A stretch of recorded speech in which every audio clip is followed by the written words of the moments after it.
केंद्रीय मंत्री स्मृति ईरानी की कार का पीछा करने के आरोप में पुलिस ने दिल्ली यूनिवर्सिटी के 4 छात्रों को हिरासत में लिया है। चारों छात्र डीयू के रामलाल आनंद कॉलेज के बताए जाते हैं। मेडिकल रिपोर्ट में चारों के नशे में होने की पुष्टि हुई है। इन पर आरोप है कि ये मंत्री की कार का पीछा करने के साथ ओवरटेक करने की कोशिश कर रहे थे। इनसे चाणक्यपुरी थाने में पूछताछ की गई। पुलिस ने चारों के खिलाफ एफआईआर दर्ज कर ली है।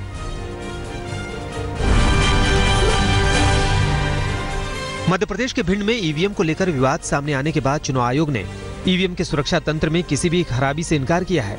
चुनाव आयोग ने कहा है कि भिंड में ईवीएम में तकनीकी खराबी थी। वहीं इस मामले के तूल पकड़ने के बाद जिले के डीएम और एसपी को हटा दिया गया है। दिल्ली के मुख्यमंत्री अरविंद केजरीवाल ने एक बार फिर बैलेट पेपर से चुनाव कराने की मांग की है। केजरीवाल ने बीजेपी पर देश के साथ धोखा करने का आरोप लगाया है। केजरीवाल ने कहा कि गड़बड़ी के बाद ईवीएम के कीचड़ से कमल ही निकलेगा। हालांकि चुनाव आयोग ने केजरीवाल की मांग मानने से इनकार कर दिया है। वहीं बीजेपी ने केजरीवाल पर निशाना साधते हुए कहा कि एमसीडी चुनाव में आम आदमी पार्टी को हार का डर है।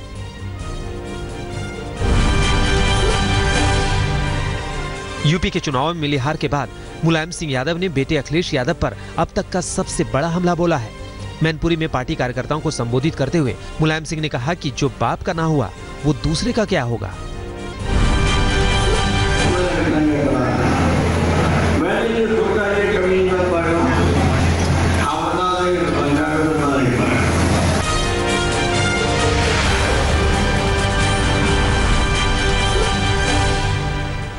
योगी आदित्यनाथ की सरकार ने अखिलेश राज में बने गोमती रिवर फ्रंट में कथित घोटाले की रिपोर्ट 45 दिन में सौंपने का आदेश दिया है। इससे पहले शुक्रवार को शिया और सुन्नी वक्फ बोर्ड में पूर्व मंत्री आजम खान पर घोटाले के आरोप भी लगाए गए और जांच की बात कही गई। इस बीच योगी सरकार ने समाजवादी योजनाओं से समाजवादी शब्द हटाने का फैसला किया है। यूपी के सीएम योगी आदित्यनाथ भले ही अपने मंत्रियों को सादगी में रहने की नसीहत दे रहे हो, लेकिन लगता है उनके मंत्रियों पर इसका असर होता नहीं दिखाई दे रहा। यूपी के स्टैंप और नागरिक मंत्री नंदगोपाल गुप्ता ने जमकर अपना रुतबा दिखाया। पहले तो वो हेलीकॉप्टर से अपने क्षेत्र पहुंचे और फिर दर्जनों गाड़ियों के काफिले के साथ शहर की ओर कूच किया। यही नहीं, मंत्री का समर्थक काफिले में शामिल पुलिस की गाड़ियों पर भी चढ़ गए। छत्तीसगढ़ के सीएम रमन सिंह ने विवादित बयान दिया है। रमन सिंह ने गो हत्या को लेकर कहा है कि गो हत्या करने वालों को लटका देंगे। उन्होंने कहा कि 15 साल में राज्य में कोई गो हत्या नहीं हुई है।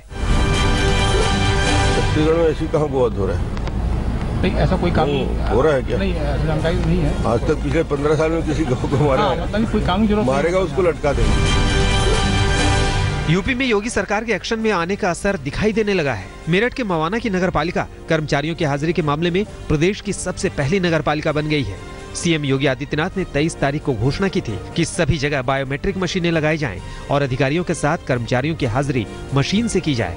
तो मेरठ की मवाना नगरपालिका ने इसकी शुरुआत कर दी है।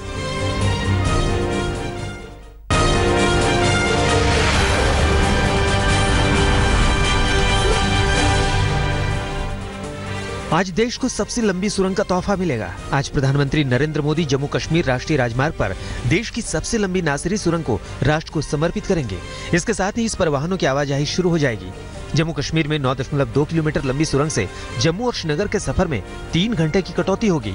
उद्घाटन के वक्त पीएम मोदी 20 मिनट तक सुरंग के भीतर से भी गुजरेंगे। इस दौरान केंद्रीय मंत्री नितिन गडकरी और जितेंद्र सिंह भी उनके साथ मौजूद रहेंगे। सुरंग के उद्घाटन के बाद पीएम मोदी उधमपुर जिले के बट्टल बलिया में एक रैली को भी संबोधित करेंगे।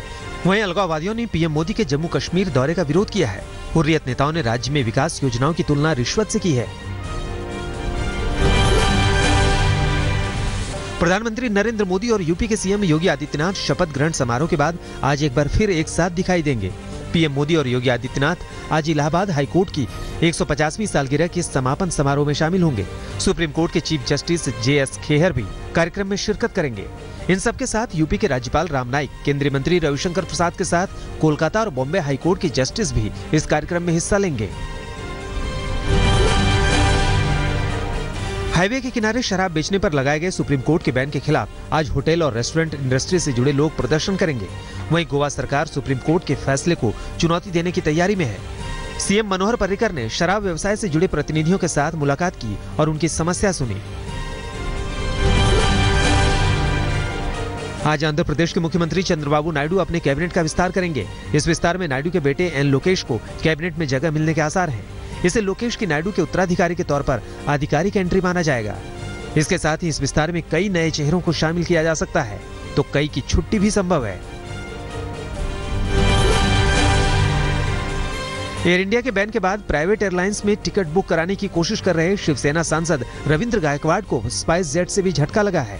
गायकवाड़ ने हवाई यात्रा के लिए शनिवार के दिन स्पाइस जेट में पुणे से अहमदाबाद के लिए 3 अप्रैल यानी सोमवार की रात का टिकट बुक किया, लेकिन यहाँ भी कंपनी के रिजर्वेशन सिस्टम ने रविंद्र गायकवाड़ का नाम देखते ही फौरन उनका टिकट कैंसिल कर दिया।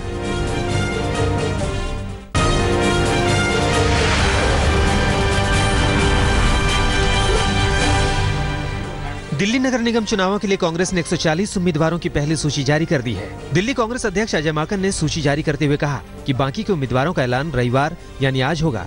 140 उम्मीदवारों की सूची में 119 उम्मीदवार नए हैं। वहीं कांग्रेस ने अब तक मौजूदा 21 पार्षदों को टिकट दिए हैं।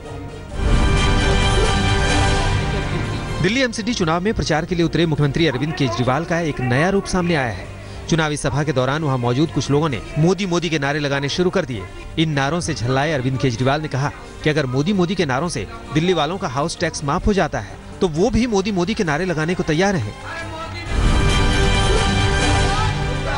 यूपी के सीएम योगी आदित्यनाथ के मंत्री जोश में होश ही खोने लगे हैं। योगी कैबिनेट के राज्य मंत्री स्वतंत्र प्रभार उपेंद्र तिवारी मंत्री बनने के बाद गाजीपुर में पहली बार एक कार्यक्रम में हिस्सा लेने आए। इस दौरान मंच से बोलते हुए उन्होंने अधिकारियों को लेकर विवादित बयान दे डाला।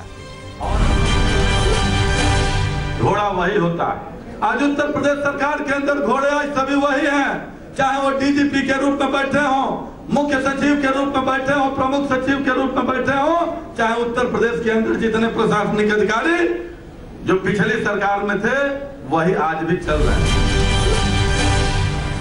IIM कोलकाता के दीक्षांत समारोह में राष्ट्रपति प्रणब मुखर्जी ने अहम बयान दिया है। राष्ट्रपति ने कहा कि मैं तर्कों पर बहस के लिए तैयार हूं, लेकिन असहिष्णुता स्वीकार नहीं कर सकता। राष्ट्रपति ने छात्रों से मुद्दों पर बहस से सहमति बनाने की अपील की। साथ ही कहा कि देश में असहिष्णुता की जगह नहीं है, मत बनो असहनशील।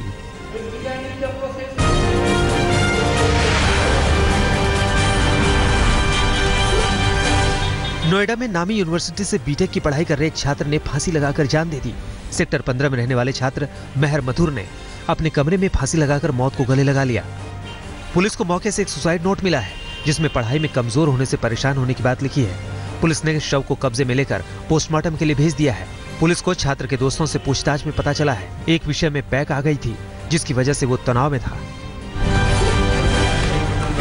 यूपी सरकार एंटी रोमियो स्क्वाड बनाकर लड़कियों को छेड़खानी से बचाने की जुगत में जुटी है। वहीं इस अभियान को अंजाम तक पहुंचाने वाले पुलिस अधिकारी ही लड़कियों के दुश्मन बन गए हैं। बदायूं जिले में बिसौली के कोतवाल संत प्रसाद उपाध्याय को एक छात्रा को अश्लील मैसेज भेजने के आरोप में सस्पेंड कर दिया गया है। छात्रा ने पुलिस महानिरीक्षक के सामने पेश होकर आरोप लगाया कि आरोपी पुलिस अधिकारी उसे लगातार अश्लील मैसेज भेज रहा है और धमकी दे रहा है।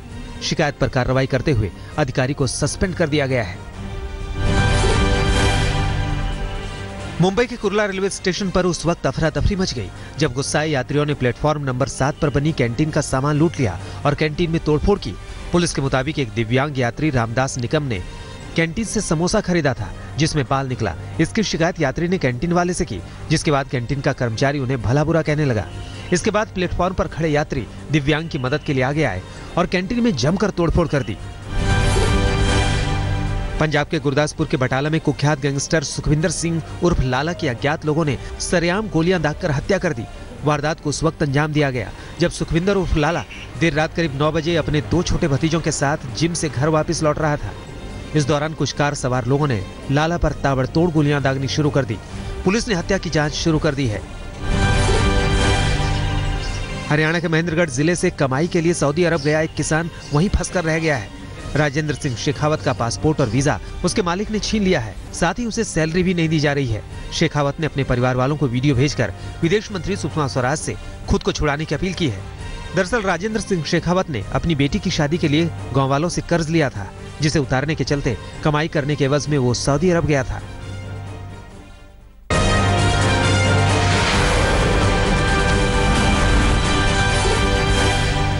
दिल्ली के आदर्श नगर इलाके में पुलिस ने एक युवक का शव बरामद किया है।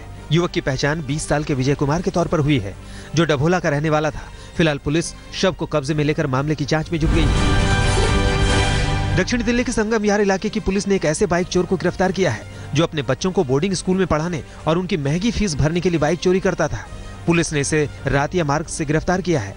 इसकी गिरफ्तारी से 9 बाइक बरामद हुई है और लगभग वाहन चोरी के 30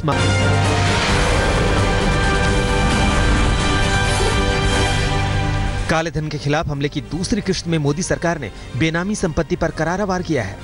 प्रवर्तन निदेशालय ने 16 राज्यों में 100 से ज्यादा ठिकानों पर 2300 फर्जी कंपनियों का पर्दाफाश किया है। प्रवर्तन निदेशालय ने छापे दिल्ली, मुंबई, कोलकाता, हावड़ा, विजयवाड़ा और चंडीगढ़ समेत कई शहरों में काले धन के कुबेरों पर नकेल कसी है।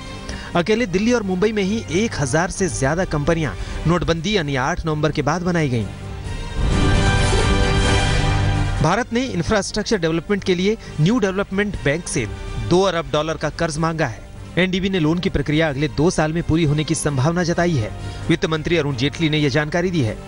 जेटली ने एनबीडी की दूसरी सालाना बैठक में कहा कि संस्था को इस काम में तेजी दिखानी चाहिए। साथ ही उन्होंने कहा कि भारत को अगले 5 साल में बड़े पैमाने पर 43 लाख करोड़ की जरूरत है।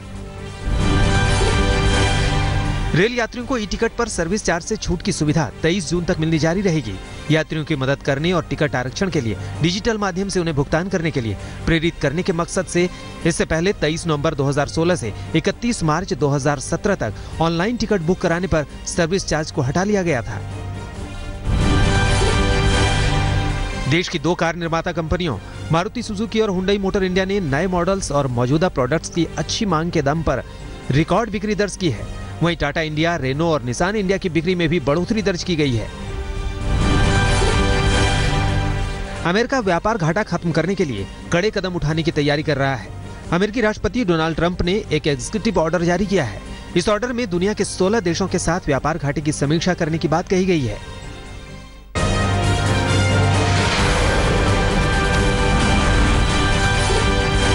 रियो ओलंपिक की सिल्वर मेडल विजेता पीवी सिंधु ने India open super series badminton tournament के फाइनल में जगह हासिल कर ली है। सेमीफाइनल में सिंधु ने कोरिया की सुंग जी ह्यून को मात दी। ये पहला मौका है जब पीवी सिंधु ने इस टूर्नामेंट के फाइनल में जगह बनाई है। पूर्व ऑस्ट्रेलियाई ऑलराउंडर शेन वॉटसन ने संकेत दिए हैं कि वो आईपीएल में रॉयल चैलेंजर्स बेंगलुरु की तरफ से पारी का आगाज कर सकते हैं। दरअसल चोटिल कप्तान विराट कोहली और केएल राहुल की गैर मौजूदगी से उन्हें यह मौका मिल सकता है। राहुल का लंदन में कंधे का ऑपरेशन होगा, जबकि कोहली ऑस्ट्रेलिया के खिलाफ रांची टेस्ट के दौरान चोटिल हो गए थे और उन्हें आराम की सलाह दी गई है। स्पिन गेंदबाज आर अश्विन का जलवा भी इस बार आईपीएल में देखने को नहीं मिलेगा। अश्विन आईपीएल 10 में दिखाई नहीं देंगे। दरअसल हर्निया के चलते R Ashwin Pune super giants के लिए नहीं खेल पाएंगे। पाकिस्तान क्रिकेट बोर्ड को एक और देश ने झटका दे दिया है। अन्य कई देशों के बाद अब बांग्लादेश क्रिकेट बोर्ड ने भी पाकिस्तान में अपनी टीम भेजने से इनकार कर दिया है। पाकिस्तान ने बांग्लादेश को T20 मैचों की सीरीज खेलने के लिए न्योता दिया था, लेकिन बांग्लादेश ने वहां जाने से इनकार कर दिया। रियो ओलंपिक में भारत के लिए कांस्य पदक जीतने वाली महिला पहलवान साक्षी मलिक आज शादी के बंधन में बंधने जा रही हैं। वो पहलवान सत्यव्रत कादियान के साथ आज फेरे लेंगी। इस मौके पर कई बड़ी हस्तियों को न्योता दिया गया है, जिसमें प्रधानमंत्री नरेंद्र मोदी के साथ क्रिकेटर विराट कोहली भी शामिल है। बॉलीवुड अभिनेता अक्षय कुमार इन दिनों अपनी आने वाली फिल्म टॉयलेट एक प्रेम कथा की शूटिंग और प्रमोशन में बिजी हैं। इसके बावजूद वो समाज सेवा का कोई मौका नहीं छोड़ते। आजकल अक्षय कुमार खुद टॉयलेट बनाने के लिए खुदाई कर रहे हैं। अक्षय कुमार ने सोशल मीडिया पर एक तस्वीर शेयर करते हुए लिखा है कि मध्य प्रदेश के खरगोन जिले में वो मंत्री नरेंद्र सिंह तोमर के साथ मिलकर पहली बार टॉयलेट के निर्माण के लिए खुदाई कर रहे हैं। सलमान खान इन दिनों अपनी गर्लफ्रेंड लूलिया और पूरे परिवार के साथ मालदीव में छुट्टियां मना रहे हैं। दरअसल सलमान का पूरा परिवार अर्पिता और आयुष के पहले बेटे का जन्मदिन मनाने के लिए मालदीव पहुंचा है। वहीं सलमान अपनी एक फिल्म की शूटिंग पर ऑस्ट्रिया में थे, लेकिन वो भी जश्न में शामिल होने के लिए मालदीव पहुंचे हैं। अभिनेता फरहान अख्तर इन दिनों भोजपुरी फिल्में देखने में बिजी हैं। खबरों की माने तो वो एक हफ्ते में बांके बिहारी एमएलए, हमार देवदास और ससुरा बड़ा पैसा वाला देख चुके हैं। दरअसल फरहान की ये सारी तैयारी उनके आने वाली फिल्म लखनऊ सेंट्रल के लिए है।